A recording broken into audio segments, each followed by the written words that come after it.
pour peut-être faire écho à tout ce qu'on dit, et là on va parler des aidants.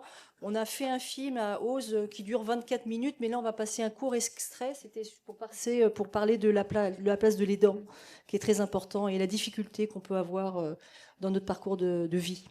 Et vous retrouvez le film. Ah oui, on retrouve le film sur notre site internet, Ose, et sur le collectif 1310 aussi.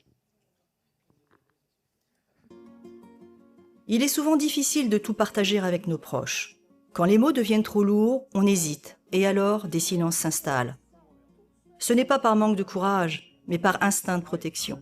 On choisit de les préserver, de les épargner d'une réalité trop douloureuse. Entre déni, espoir, acceptation, chacun fait comme il peut pour vivre avec cette nouvelle réalité qui touche aussi bien le cercle familial qu'amical et social. On ne connaît rien de la maladie si on n'est pas soi-même concerné par les parcours de soins. Et c'est les patientes qui peuvent le mieux en parler. Et parfois, elles ne peuvent pas forcément mettre des mots dessus, parce que c'est encombrant aussi sur qu'est-ce que je peux dire à mon mari, qu'est-ce que je peux dire à mes enfants, qu'est-ce qu'ils vont comprendre, je veux pas les inquiéter, j'ai désir de les protéger, mais j'ai désir de me protéger aussi moi en tant que femme, parce que c'est pas simple.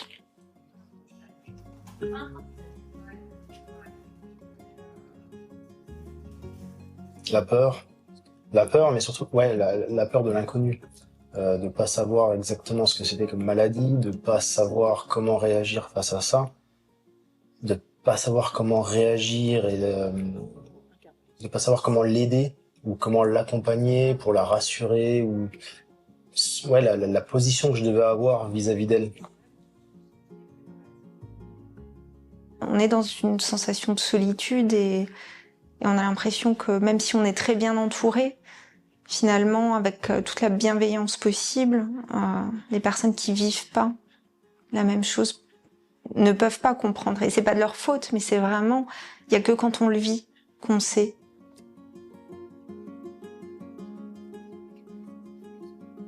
Il y a un sujet dont on entend beaucoup parler aussi, c'est la culpabilité, je trouve. Et je sais pas si toi tu l'as ressenti, moi je l'ai vraiment ressenti au tout démarrage de la maladie, en me disant mais qu'est-ce que j'inflige à mes proches, tu fais vivre à la famille des choses qui n'étaient pas du tout prévues au programme et tu les plonges quand même dans des heures sombres. J'ai réussi à l'exprimer à mon mari en disant je suis désolée en fait. Tu pourrais te dire mais t'es désolée de quoi? Mais en fait si, tu fais vivre à ta famille des choses difficiles. C'est ce que toutes les, enfin pas toutes, mais beaucoup de femmes rapportent, quoi. Ce sentiment de culpabilité, notamment vis-à-vis des enfants. Après, moi j'ai jamais réussi à leur dire désolée, mais c'est au quotidien en fait, c'est tout le temps. Mais je pense que ce serait important de leur dire. La culpabilité s'immisce. Merci beaucoup. Peut-être Carole, un petit mot puisque... Un dernier mot à nos copines qui n'ont pas pu venir aujourd'hui, qui devaient être là et qui nous regardent derrière leur écran. Merci.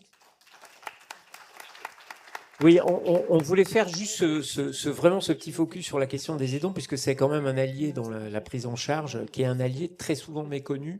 Est-ce que la notion est claire pour tout le monde de ce que sont les aidants qui accompagnent donc au quotidien une personne fragilisée, là dans le cas présent par la maladie, et qui est une situation un peu particulière, puisque quand on regarde les études, on s'aperçoit qu'il y a à peu près 30 à 40% seulement des gens qui sont des aidants qui se reconnaissent comme étant aidants. Ce qui d'ailleurs, un des facteurs explicatifs, c'est pas le seul, de leur relative faible prise en charge par le reste de la société, puisqu'on est face à une population qui est une population extrêmement fragmentée, en fait. Alors, c'est aussi pour ça qu'à Étincelle, on est ouvert aux proches aidants. Parce qu'on s'aperçoit qu'ils ont également leur souffrance, qui n'est pas la même que celle du patient, certes, et leur solitude, parce que très souvent on prend des nouvelles du patient, ce qui est normal, et pas tellement d'eux, ou en tout cas moins d'eux, et qui sont dans ils n'osent pas se plaindre, ils sont dans une culpabilité de se plaindre, eux aussi, vous avez la culpabilité du patient, mais aussi à celle de l'aidant. Et puis, ils sont dans un sentiment de solitude, ils sont également dans une angoisse. Moi, je dis toujours, il faut qu'ils soufflent pour ne pas s'essouffler, parce que c'est vraiment important. Donc, à Étincelle, on reçoit aussi les proches, on les aide, on les écoute, parce qu'on sait qu'ils en ont différemment besoin que le patient, mais autant besoin. Très bien, merci.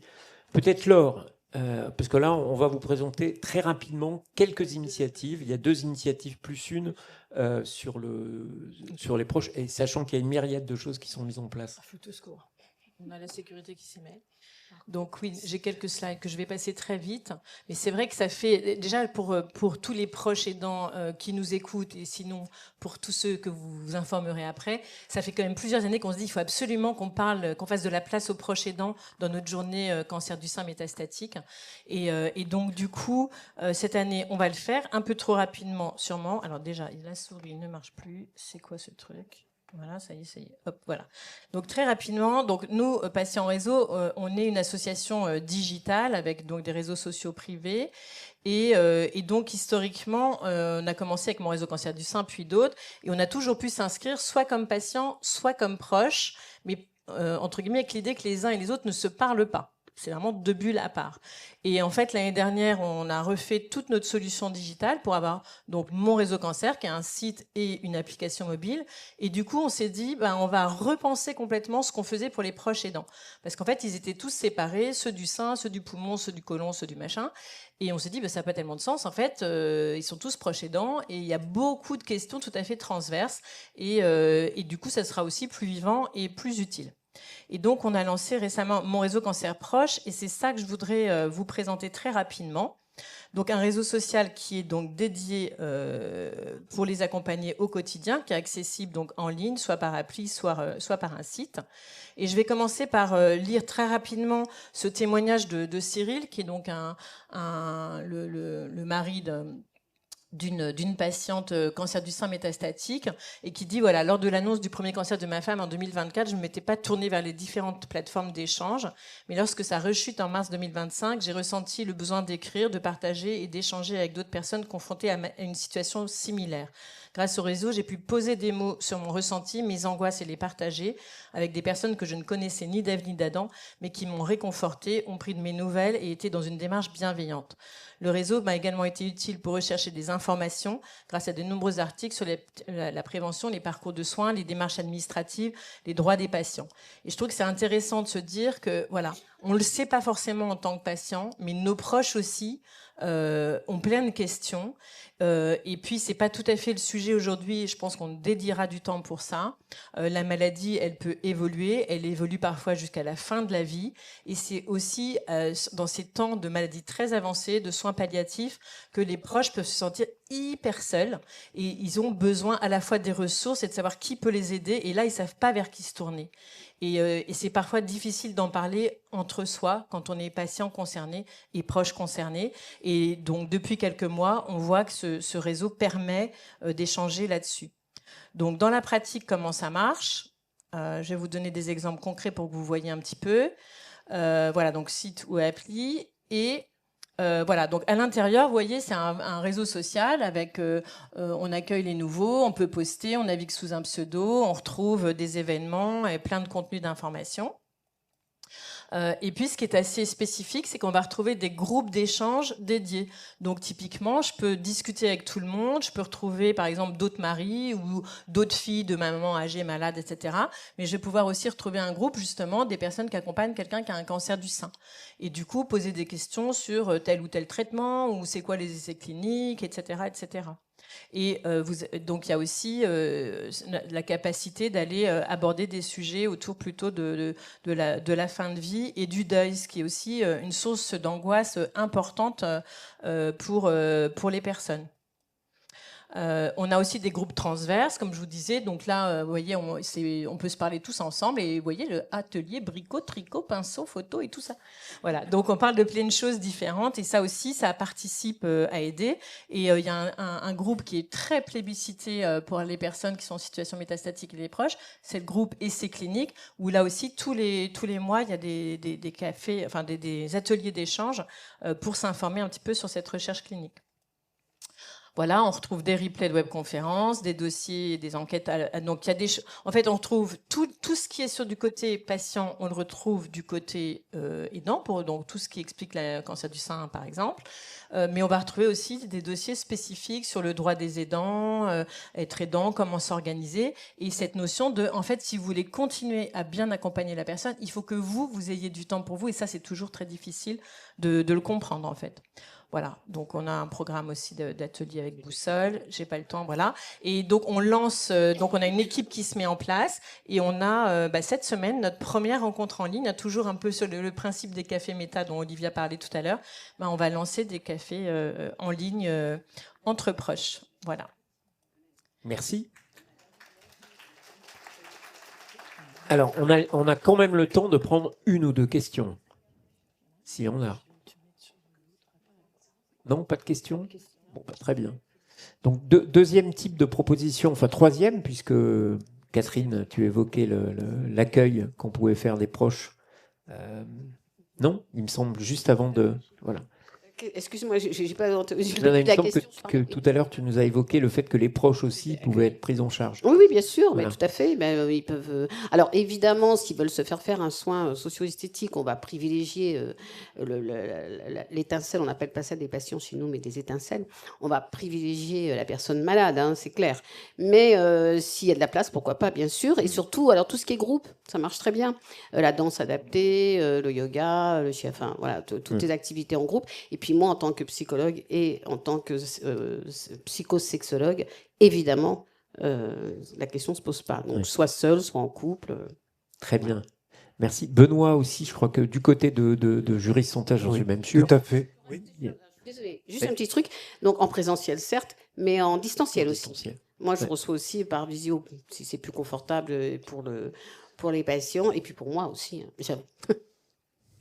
Effectivement, les proches aidants, il y a de la demande et ça tourne aussi sur le questionnement de la prise de conscience de prendre soin de soi et de pas culpabiliser de prendre soin de soi, de se trouver des espaces pour souffler et effectivement en prenant soin de soi, la personne peut davantage prendre soin de la personne qui l'accompagne. De la personne qui l'accompagne. Et ça se passe généralement au téléphone ou en visio ? Alors oui, en visio. Ouais. En visio, oui. C'est pour ça que effectivement, que ce soit en tant que patiente ou proche aidant, les accompagnements se font en visio. Donc. Très bien. Et juste peut-être, et après je te repasse la parole parce que tu as une autre initiative à présenter. Juste pour dire, peut-être à l'Institut Curie, il y a un atelier thérapeutique qui est dédié aux aidants. Qui vient d'être créé et qui est vraiment spécifique pour faire un atelier collectif de partage d'expériences et de recherche de solutions pour les aidants en difficulté. Donc, Très bien, merci. Moi, juste en 30 secondes, enfin en 1 minute, et qui rejoint aussi la question des compétences. En fait, il se trouve qu'aujourd'hui existe une sorte de référentiel des compétences et capacités issues de l'aidance, qui a été mis à jour par AG2R La Mondiale, le Cercle Vulnérabilité Société, l'Association française des aidants, avec des outils associés.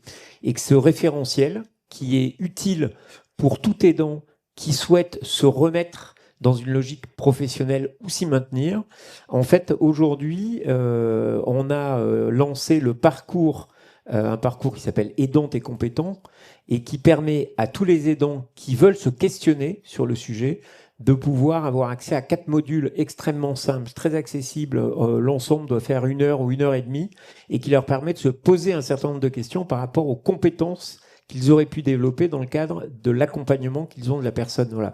Alors, c'est évidemment, j'allais dire, quasiment périphérique par rapport au film qu'on a vu où les gens sont dans la culpabilité. Et en même temps, on sait qu'une vision plus positive de la contribution qu'on a peut amener aussi beaucoup de personnes à se mettre en mouvement différemment. Et c'est aussi dans ce sens-là que ça a été développé. Et la compétence acquise. Et c'est de la compétence acquise. Voilà. Et Et du coup, on retrouve les références de cet atelier passionnant qui est mercredi sur mon Alors, cancer proche. et on retrouve, il y a un webinaire de lancement.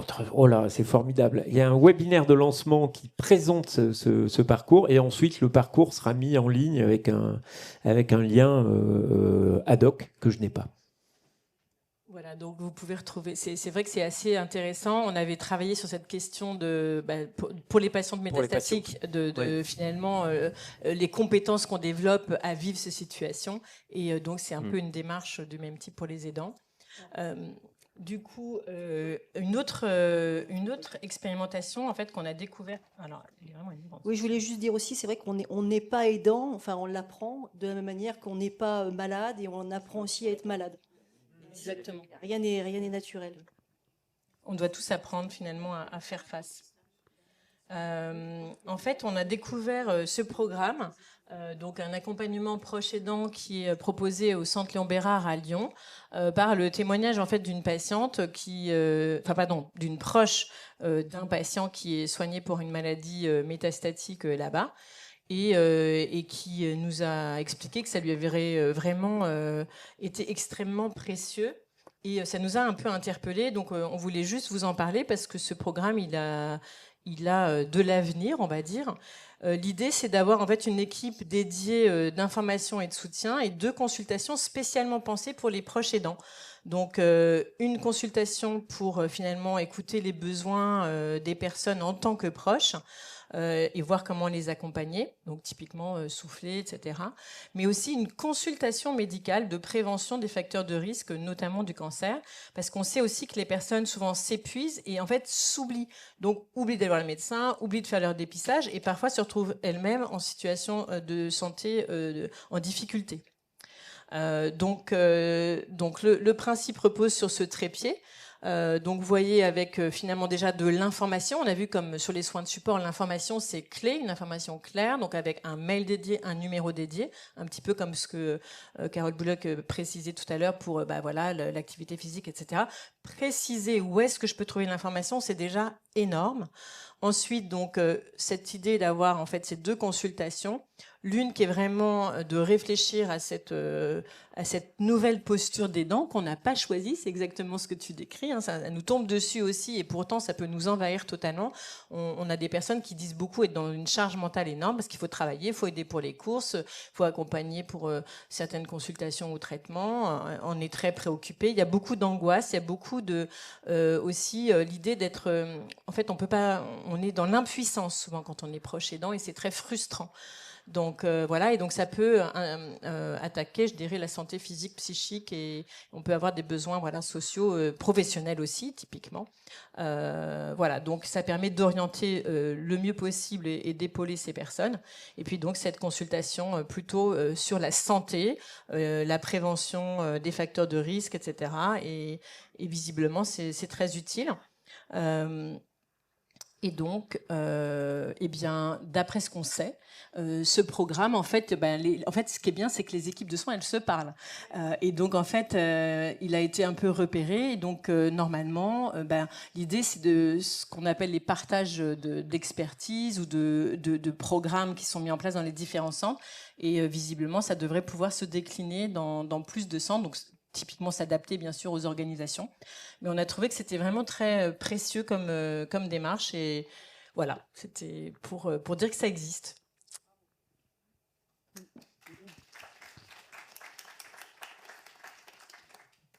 Il y avait peut-être juste une petite question en ligne de façon générale pour les 2 sessions. Et peut-être que c'est au docteur Carole Bouloc que je vais poser cette question, mais pour toute la documentation qui est proposée donc, pour les patientes à Curie, est-ce que la documentation est aussi disponible pour les autres patients qui ne sont pas suivis à Curie ? De toute façon, tout est sur le site internet de l'Institut Curie, donc j'allais dire, par définition, c'est accessible à tous et volontiers, hein, franchement. Il y a plein de patients qui ne sont pas suivis à Curie aujourd'hui, donc c'est très bien ce partage. Parce que comme le souligne Laure, on se pose tous les mêmes questions et donc on va converger petit à petit vers des organisations qui sont les meilleures. Et ça sera chacun qui aura apporté sa pierre à l'édifice. Donc on est plus intelligent à plusieurs en général. Merci beaucoup. Est-ce qu'il y a, oui, d'autres questions?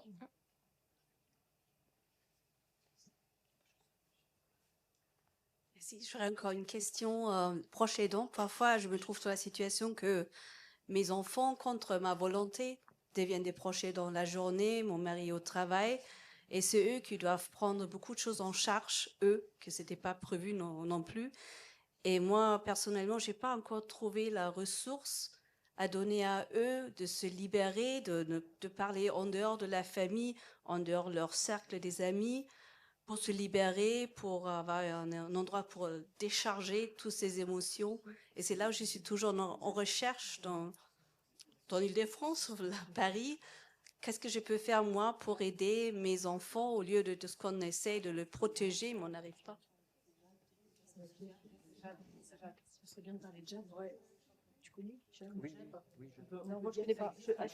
Jade, qui est le jeune aidant, c'est l'association Jeune Aidant, qui est une situation qui, par ailleurs, concerne quand même quelque chose comme 700 000 personnes en France. La situation de jeune aidant, Jade, J-A-D-E, et qui a beaucoup travaillé là-dessus, et la pause brindille, et voilà. Et vous avez... Ces ressources, on les retrouve sur les réseaux de patients et de proches pour découvrir ces associations. C'est un petit bout de réponse aussi. Donc à Toulouse, à l'Oncopole, ils organisent périodiquement des ateliers collectifs qui ne sont pas des groupes de parole pour les enfants des patients atteints de maladies. Donc en fait, il y a quelque chose qui est prévu pour les enfants plus ou moins jeunes ou moins jeunes, pour qu'ils se retrouvent entre eux et qu'ils puissent échanger. Je voulais rajouter en complément qu'à Gustave Roussy aussi, il y a des ateliers mensuels pour les enfants, les jeunes. Et il y en a aussi, il y a des espaces aidants, j'en ai fait même partie, puisque j'étais dans les deux cas. Je voudrais souligner quelque chose qui est dans les deux cas, malade et aidant. On n'a peut-être pas assez parlé, c'est le stress et la charge émotionnelle. Et dans un environnement systémique aujourd'hui en France qui n'est pas facile. Et je ne sais pas comment c'est adressé. La question du stress, moi, j'imagine qu'elle est aussi prise en charge par les professionnels. Oui, ça vraiment, la gestion du stress, la fatigue chronique, c'est quand même une cible, on le sait, très importante à adresser pour soutenir les patientes et les aidants. Mais du coup, effectivement, là, on est vraiment sur les approches complémentaires. Une fois qu'on a fait un bilan médical, hein, on est vraiment sur les approches complémentaires. Chacun doit trouver sa voie. Il y a la réflexologie, il y a la sophrologie, il y a la méditation, il y a l'hypnose, il y a l'activité physique, il y a les massages, il y a la socio-esthétique. Donc c'est vrai que c'est quelque chose qui est quand même central et qui est très très fréquent. Et le cancer est une maladie stressante, les effets secondaires du cancer sont stressants. Le fait de devoir faire des bilans, c'est un moment très difficile. À chaque fois qu'on doit refaire le scanner pour savoir ce qui se passe, on sait que c'est 48 heures très très pénibles et très difficiles le plus souvent. Donc oui, il y a beaucoup de ressources. Peut-être qu'elles ne sont pas assez connues et qu'elles ne vous arrivent pas assez, mais encore une fois, allez sur le site Collectif 1310, sur le site de l'Institut Curie, il y a tout ça, sur le site des associations. Sur le site, vous trouvez Étincelle, la maison Rose-Up, l'atelier Cognac-Gel, la maison des Trois Arches, les espaces lits contre le cancer. On n'en a peut-être pas beaucoup parlé, mais si jamais vous habitez près de l'espace lit de votre département, bah, c'est formidable. Et là, pour le coup, c'est vraiment entièrement gratuit. On a les DAC aussi, les dispositifs d'appui à la coordination, qui de plus en plus développent aussi des offres gratuites de soins de support. Alors, c'est pas immuable, hein. J'ai bien entendu la problématique du temps. C'est vrai que toutes ces approches-là, il y a un moment donné où on dit il faut laisser sa place. Voilà, je comprends que c'est compliqué et qu'il faut qu'on trouve une solution pour ce problème. C'est vrai. Y a-t-il d'autres questions ? Non. Eh ben, Aurélie, je crois que c'est le mot de la fin, c'est la conclusion. Juste peut-être avant la conclusion, on rebond sur cette question du stress et de l'utilisation qu'on peut faire des dispositifs. Moi, je fais juste un petit arrêt sur image. Quand on interroge les aidants sur du déclaratif, C'est-à-dire qu'on leur demande comment ils pensent que la situation qui est la leur pèse sur leur bien-être, etc. On a souvent des surprises. C'est-à-dire que sur le déclaratif, on a très souvent des aidants qui vont dire que globalement ça va bien, etc., mais dans des proportions tout à fait considérables. Il y a une étude qui a été menée, pas dans le domaine spécifiquement du cancer du sein métastatique, mais qui a été menée par Clariane, qui est sortie le 6 octobre, qui a été menée dans 6 pays européens, dans lequel on a demandé, dans ces 6 pays-là, à des aidants ce qu'ils faisaient, etc., et comment ils se sentaient. Majoritairement, ils se sentent tous plutôt en forme. Non, mais... Et c'est extrêmement intéressant, c'est-à-dire que c'est toute la différence qu'il y a entre le déclaratif et l'observationnel. Vous observez en tant que soignant, et les gens, voilà, c'est pas moi qui suis malade. Et donc là, il y a une forme de décalage qui fait que très souvent, on pense que c'est parce que les aidants n'ont pas l'information sur ce qu'ils pourraient faire, mais en fait, c'est surtout qu'ils n'ont pas forcément métabolisé le fait qu'ils en avaient besoin. Voilà, moi très sincèrement, j'ai mené dans une dizaine de pathologies des études sur les aidants, et de façon systématique, entre 38 et 42%, c'était ce qui était ça. Quand vous posez la question, qu'est-ce qu'on peut faire pour améliorer votre situation, 38 à 42% disent rien en spontané. Voilà. Ce qui est tout à fait considérable. Ce qui ne veut pas dire, soyons clairs, qu'ils n'en ont pas effectivement besoin, mais simplement il y a une déclaration. Donc je pense qu'il y a un travail, sans doute, dans la métabolisation du besoin qui n'est pas forcément évidente.